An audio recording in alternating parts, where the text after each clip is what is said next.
हरे कृष्णा राधे राधे। हरे राम राम राम हरे हरे, हरे कृष्ण कृष्ण कृष्ण हरे हरे। अर्जुन को भगवान श्री कृष्ण क्या है, छात्र धर्म का उपदेश दे रहे हैं। 31वें दोहे से 38वें दोहे तक हम बात कर चुके थे। 33वें दोहे सांख्य योग का 33वें दोहे तक हम बात कर चुके थे।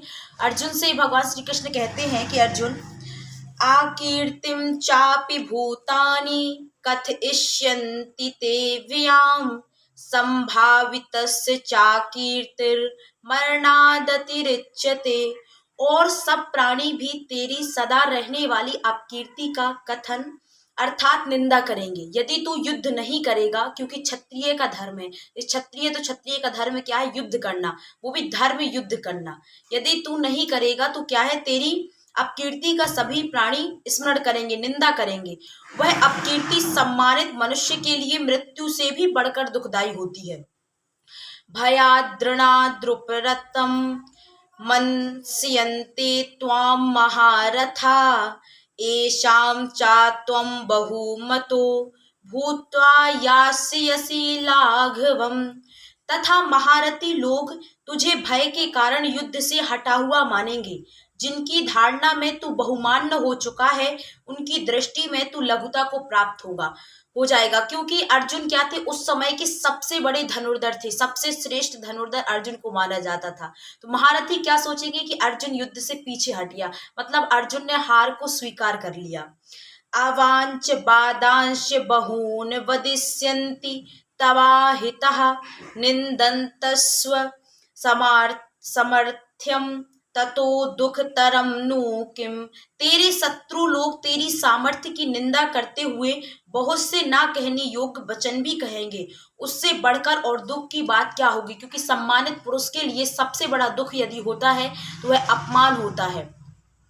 हतो वा प्राप्यसि स्वर्गम जित्वा वा भोक्ष्यसे महीम तस्मादुत्तिष्ठ कौन्तेय युद्धाय कृत निश्चयः।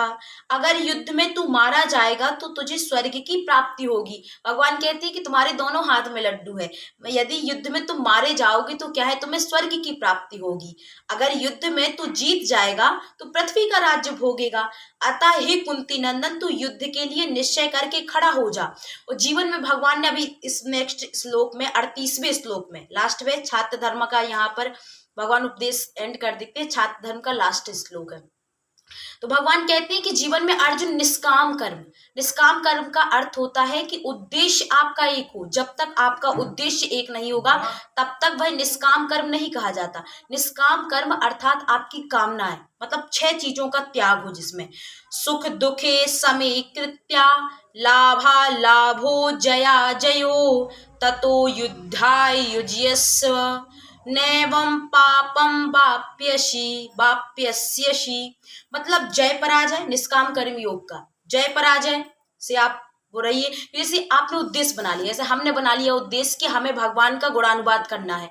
अब इसमें लाख परेशानियां आए, लाख हानि लाभ आए, जितना भी आपको जय पराजय कुछ भी मिले, लेकिन आपका उद्देश्य है कि आपको भगवान का गुणानुवाद करना है, तो यह आपकी सबसे बड़ी परमार्थ की भी सेवा होगी। क्योंकि आप निष्काम कर्म अपने कार्य के लिए, मतलब अपने उद्देश्य के लिए आप कार्य कर रहे हैं, तो जी आपकी सेवा है। देखना पूरा स्पष्ट करेंगे भगवान इसमें कि जय पराजय, हानि लाभ, सुख दुख को समान करके फिर युद्ध में लग जा। जय पराजय मत सोचो कि जैसे अब आपने किसी डिसीजन ले लिया कि हमें इस परीक्षा को क्रैश करना है, मतलब इस परीक्षा को हमें पास करना है, फिर इस बिजनेस को हमें करना है, हमें यह करना है, हमें इस उद्देश्य को प्राप्त करना है, तो फिर वो करना है, तो फिर उसमें हानि हो लाभ हो, जय पराजय हो, सुख दुख समान करके फिर युद्ध में लग जा। इस प्रकार युद्ध करने से तू पाप को प्राप्त नहीं होगा। भगवान व्यवहार में परामर्थ की कला बताते हैं, मतलब कहते हैं कि काम करत चल नाम जपत चल, नहीं किसी का डर है और परदेसी का नगर बसा है, कहाँ किसी का घर है। मतलब आप कर्म करते रहियो, कर्म के साथ मतलब अपने कार्य के साथ आप परमार्थ की कैसे सेवा कर सकते हैं। सिद्धि असिद्धि में सम तटस्थ रहकर निष्काम भाव से अपने कर्तव्य कर्म का पालन करना, मतलब फिर दुखित नहीं होना। अपना आप कर्म कर रहे हैं, फिर आपको कुछ भी इफेक्ट मिल रहा है, लेकिन आप दुखी नहीं हो रहे हैं, आप समभाव है। ऐसा करने से मनुष्य युद्ध जैसा घोर कर्म करते हुए भी अपना कल्याण कर सकता है। इससे सिद्ध हुआ कि मनुष्य प्रत्येक परिस्थिति में अपना कल्याण करने में समर्थ तथा स्वतंत्र है। क्योंकि अर्जुन और दुर्योधन में अंतर क्या था? पांडव और दुर्योधन में दुर्योधन सोचता था कि हमें जीतना है, लेकिन पांडव कभी नहीं सोचते थे कि हमें जीतना है। वो एक एक स्टेप बढ़ते थे, मतलब हमसे किसी भी कदम में किसी में गलती ना हो। और उन्होंने कभी अधर्म की शुरुआत नहीं की थी। जहाँ महाभारत हुआ तो पहले अधर्म की शुरुआत कहाँ से हुई थी? दुर्योधन से। दुर्योधन ने 8 महारथियों ने घेर करके अभिमन्यु को मारा था। तो इस प्रकार से अधर्म की शुरुआत की थी। और फिर पांडवों ने हमेशा प्रयास किया है कि हमारी तरफ से अधर्म ना हो। फिर भगवान श्री कृष्ण ने जैसा कहा, भगवान की आज्ञा के अनुसार वैसा ही पांडव करते थे। तो अपना कल्याण कर सकता है। इससे सिद्ध हुआ कि मनुष्य प्रत्येक परिस्थिति में अपना कल्याण करने में समर्थ तथा स्वतंत्र है। ऐसा ते भी हिता सांख्ये बुद्धिर योगे त्वयाम शृणु बुद्धिया युक्तो यया पार्थ कर्म बंधम प्रहास्यसि। हे पार्थ, यह समबुद्धि तेरे लिए पहले सांख्य योग में कही गई है। भगवान ने पहले बता दिया समबुद्धि। फिर भगवान कह रहे हैं कि भगवान ने ज्ञान योग तो दे दिया, लेकिन अब कर्म योग बता रहे हैं। और अब तू इसको कर्म योग के विषय में सुन। जिस समबुद्धि से युक्त हुआ तू कर्म बंधन का त्याग कर देगा। भगवान ने 31वें से 37वें श्लोक तक कर्तव्य विज्ञान मतलब धर्म शास्त्र अर्थात कर्म का वर्णन किया है। 31वें श्लोक से 38वें श्लोक तक क्या किया था? छात्र धर्म का निरूपण। लेकिन 31वें से कर्म भी साथ में स्टार्ट हो गया। तो क्योंकि छात्र धर्म क्या है? उसका कर्म है। तो 31वें श्लोक से 31वें श्लोक से 37वें श्लोक तक कर्तव्य विज्ञान धर्म शास्त्र अर्थात कर्म का वर्णन किया है। अब इस 39वें श्लोक में से 53वें श्लोक तक योग विज्ञान मतलब मोक्ष शास्त्र अर्थात कर्म योग का वर्णन किया है।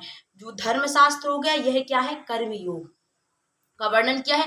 आइए 40वें श्लोक से हम कल बात करेंगे। हमने जाना धर्म शास्त्र। भगवान ने 31वें श्लोक से 37वें श्लोक तक क्या है? कर्तव्य विज्ञान मतलब धर्म शास्त्र का निरूपण किया है। अब 39वें से 53 श्लोक तक भगवान योग विज्ञान मतलब मोक्ष शास्त्र का मतलब तू कर्म करके फिर मोक्ष को कैसे प्राप्त कर सकता है, इस विषय में भगवान बनाएंगे। इसी के साथ मैं सौम्य किशोरी आपसे विदा लेती हूँ और हमेशा विचार करते रहिए।